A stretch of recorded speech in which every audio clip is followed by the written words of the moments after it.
দেখুন এগুলি সব আপনার সবার প্রিয় বাংলার বাগানের গোলাপ গাছ। এগুলি দেখেন নতুন নতুন শুট বের হয়েছে আর কি। তো এইগুলোকে কিন্তু একটু খেয়াল রাখতে হবে যাতে ব্লাইন্ড শুটে পরিণত না হয়।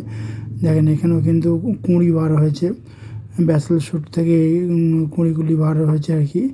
তো সবসময় কিন্তু খেয়াল রাখতে হবে কখনোই যেন এরকম ব্লাইন্ড শুট যেন না হয়, কারণ ব্লাইন্ড শুট হলেই কিন্তু গাছে ফুলের সংখ্যা কমে যাবে। আর ব্লাইন্ড শুট মানে আপনারা বুঝতে পারবেন যে গাছের যে রুটগুলি রয়েছে সেই রুটে কোনো সমস্যা দেখা দিচ্ছে। সেজন্য গাছের রুটের ট্রিটমেন্ট কিন্তু আগে থেকেই করতে হবে।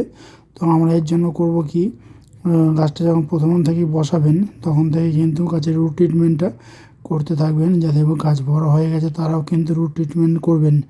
রুট ট্রিটমেন্ট কিন্তু ছেড়ে দিলে হবে না। তো এর জন্য প্রথমে আপনারা করবেন কি, গাছটা বসানোর পর 3 থেকে 4 দিন যেই হয়ে যাবে আপনারা ওপেন সানলাইটে দিয়ে দেবেন এবং 1 লিটার জলে 2 ml মতো হিউমিক অ্যাসিড এবং 12-61-0 2 গ্রাম মতো নিয়ে আপনারা সেই গাছের মাটিতে বা গোড়াতে দেবেন। দেখবেন তাহলে এই ব্লাইন্ড শুট সহজে আসবে না। এবং ম্যাগনেসিয়াম সালফেটটাও আপনারা দেবেন।